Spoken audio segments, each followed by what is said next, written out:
Meu nome é Ana Cláudia Quintana Arantes, eu sou médica. Eu lancei um livro com um título bastante inquietante, que é A Morte é um Dia que Vale a Pena Viver, que está na segunda edição, foi lançado em 2019 pela Sextante. E o livro foi um grande sucesso, foi parte do texto que ajudou a formatar a novela das 7, a última que acabou, Bom Sucesso, com Antônio Fagundes. E agora está para sair do forno Histórias Lindas de Morrer. O título também se basta na explicação do conteúdo dele.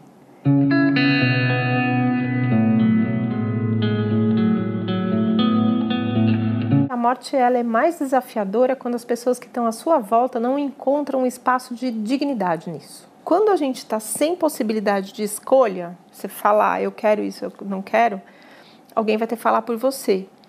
E esta pessoa que vai falar por você, se ela não tiver um olhar que é grande o suficiente para caber aquela experiência de adoecimento, ela vai achar que tudo não é dignidade, que tudo é feio.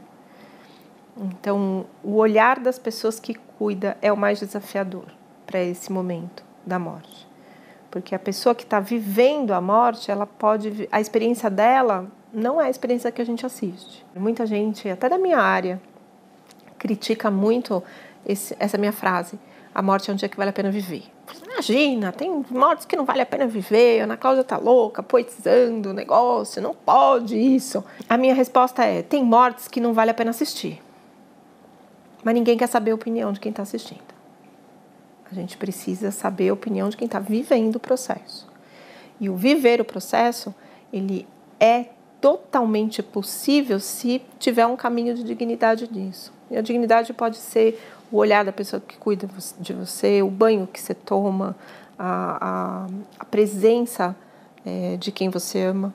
Isso traz para você essa percepção de ser digno daquilo, né? No livro tem muitas histórias assim, de pessoas gente que era morador de rua, mulheres que deram, uma mulher que deu todos os filhos, e aí no final da vida, como você recebe um perdão de uma culpa que você não sente. Essa história é uma das histórias mais mobilizadoras que a gente teve na equipe toda que cuidou dessa mulher. Porque a gente viu uma necessidade de nós mesmos perdoarmos ela, mas ela não fez nada para nós. E para a pessoa que ela fez, que era a filha dela, não existia a percepção de culpa. E ela teve o fim dela foi belíssimo, foi muito digno, apesar de toda a história difícil que ela tinha tido e que ela tinha proporcionado também, né? Uma história também magnífica, morador de rua. Você acha que você é digno?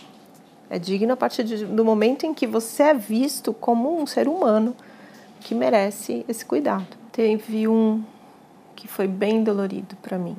Foi um paciente jovem que chegou com um diagnóstico de um câncer recidivado, né? Então ele teve o diagnóstico do câncer, fez o tratamento, aí a doença voltou.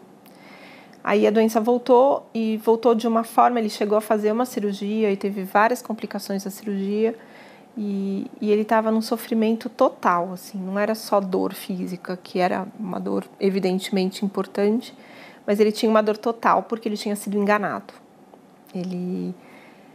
A doença voltou, o médico não falou com ele que a doença tinha voltado, a família não deixou ele saber de nenhuma forma, porque não é justo, porque ele lutou tanto, porque ele queria muito ficar bom, ele fez tudo certinho e agora a doença voltou, isso não está certo, vamos fazer o tratamento sem que ele saiba, vamos fazer o tratamento, dizer para ele que é para a doença não voltar. Só que a cirurgia que ele fez foi uma cirurgia que não teve sucesso, porque abriu e fechou. Abriu, olhou, viu que estava muito grave e não teve condição de fazer nada ali. E fechou. E essa cirurgia que foi fechada ficou aberta, porque teve complicação da cirurgia. Os pontos soltaram e ele ficou com uma ferida aberta. E aí, quando ele foi transferido para o hospice, que era essa unidade de cuidados paliativos exclusivos, ele juntou todos os pontos, porque era um homem inteligente, né? Porque o câncer dele era na barriga, não era na inteligência, né? As pessoas pensam isso também, é que assim, só porque ele está com câncer ou porque ele está com uma doença grave, ele emburreceu de repente e não sabe perceber nada das entrelinhas. E ele foi reconstruindo esse quebra-cabeça e descobriu. E aí, uma vez que ele teve a confirmação de que a doença dele tinha voltado, ele rompeu com todos. Tinha tido uma história, foi uma história de amor avassaladora com a esposa dele, porque ela era mais velha, era de religiões diferentes. Então ele teve uma luta imensa para conseguir realizar esse grande amor. E ele criou os filhos dela, então tinha uma relação afetiva com os filhos maravilhosa, era a família dele. E ele, por causa dela, ele teve que romper com a família dele, por causa da questão religiosa. Então ele fez um esforço muito grande para estar naquela família. E aquela família, no intuito de protegê-lo, não fizeram por mal, queriam protegê-lo da verdade. Destruíram, mataram a confiança dele antes dele morrer. Eu penso que a gente viveu um tempo onde não tinha como negar a morte, não tinha como esconder, morria-se de tifo, morria-se de peste negra, morria-se de guerra, né? As pessoas morriam. Então você não negava a morte, como a gente começou a negar quando teve acesso ao hospital. Então tem hospital, tem antibiótico, tem quimioterapia. Agora, então você fala assim, não vamos pensar na morte. A gente vai pensar na vida, que vai dar tudo certo. Então vamos fazer o tratamento, vai ficar curado, vai ficar ótimo e a gente não vai pensar na morte. E aí teve um avanço tão grande da medicina, porque antes, assim, o médico era um cara legal, era uma pessoa, falo cara porque a maioria era homem mesmo, né? Então quase não tinha mulher no começo do século, sei lá, 19, 18. Então os médicos eram as pessoas muito legais, inteligentíssimas, super cultas, mas que faziam companhia, né? Porque não tinha nada de milagroso para resolver. Aí quando a medicina se apropriou de alquimias tais que adiam a morte, aí o médico começou a ter poder, porque antes era assim, na antiguidade o médico tinha poder porque ele era também o sacerdote, ele tinha contato com o que era sagrado. Depois ele ficou meio no limbo, né? Ficou só a companhia mesmo, aí ele readquire o poder com os avanços da medicina, da ciência. Quando ele readquire o poder, ele manda. Então se torna uma coisa que a gente chama de paternalista, fica uma autoridade no médico. Mas aí você vai ver todos os movimentos de bioética do mundo, na pesquisa clínica, porque foram feitas muitas atrocidades com seres humanos em nome da ciência, né?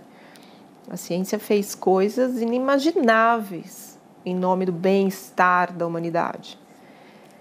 E tudo super bem justificado em relação a essa atrocidade. E aí o médico se apropria disso. Agora a gente vive uma transição cultural, onde a informação está disponível, está no Google. O Dr. Google, ele responde as suas perguntas de uma maneira bastante honesta, imediata. Você põe lá, parágrafo, aparece.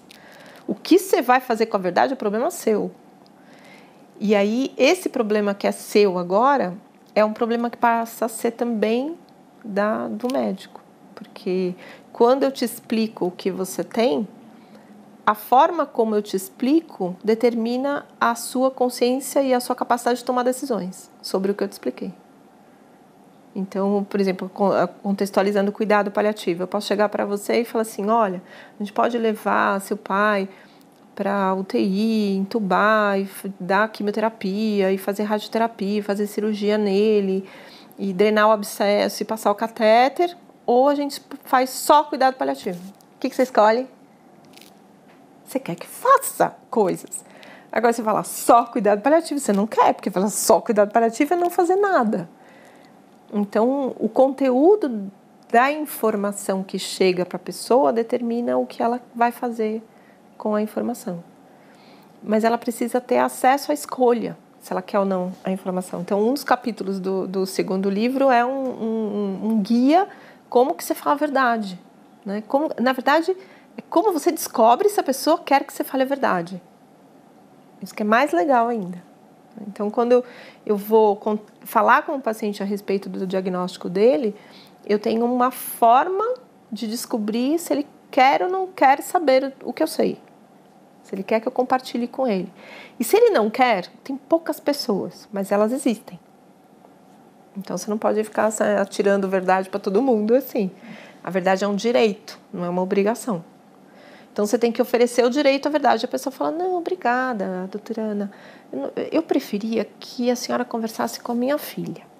Mas a minha filha é mais velha, porque a nova não dá conta. Ou o contrário, conversa com a minha filha mais nova, porque a mais velha está com os problemas dela. Então, você deixa seu pai ser pai. Ele não é o doente com câncer, o doente com derrame ou com doença cardíaca. Ele é pai. Então, quem que ele quer proteger? Ele também tem esse direito, né? Então, eu posso perguntar, com quem que você quer que eu converse sobre o que eu estou fazendo de tratamento contigo? Ou com quem que você não quer conversar? Porque também tem essas situações das pessoas que querem ter acesso à verdade que não te pertence. Aquele seu cunhado chatérrimo vai ser o primeiro que vai querer marcar uma horinha com o médico titular para saber o que está acontecendo com você. No cuidado paliativo, você vai ter a assistência das pessoas para depois da morte daquela pessoa que você cuidou. Então, tem o processo de luto. Então, eu fiz o aperfeiçoamento e intervenções em luto, que é uma pós-graduação. Quando você faz esse estudo do processo de luto, você entende que o luto ele vai acontecer com todo mundo que perdeu alguém importante. Então, você tem um rompimento de vínculo, no dia que a pessoa morreu, começa o seu processo de luto. Não tem um modo de fazer ideal. Você fala assim, o processo de luto tem que ser de tal forma. Não tem que nada. Você vai ter o estilo próprio de enfrentamento dessa perda. Então, você não pode ficar presa, escondida na cena da morte. Você tem que ir para além daquele dia, porque a vida inteira daquela pessoa coube na sua vida. Então, não pode só a morte ocupar sua memória. Tem que ser o que também aconteceu antes. Então, você vai ajudando a pessoa a reestabelecer uma coisa que a gente chama de vínculo simbólico. Então, a gente sai do nosso vínculo aqui, aí se eu desapareço da sua vida, eu permaneço contigo pelo vínculo simbólico. Então, você vai ver um livro de poesia do José Tolentino Mendonça, ou da Adélia Prado, ou do Manuel de Barros. Você vai pegar e você vai ler a poesia e falar assim, nossa, será que a Ana viu essa poesia aqui? Se ela não viu, ela ia adorar isso. Então, a Ana que te habita, lê a poesia nos teus olhos. Hoje eu atendi também uma moça que ela teve 3 perdas consecutivas. E aí ela falou assim, quando eu vou escutar o Roberto Carlos, eu lembro do meu pai e eu choro. Aí eu falei assim, então, é o seguinte, você vai chegar em casa hoje e vai pensar assim, nossa, que música que meu pai gostaria de ouvir do Roberto Carlos hoje? Com base no dia. Qual música que ele gostaria de ouvir? Aí você põe e escuta com ele, entendeu? Uma nova experiência. Não vai falar assim, se meu pai estivesse aqui ouvindo essa música. Não. Se você vai estar ouvindo a música com base numa escolha que você acredita que ele faria para hoje.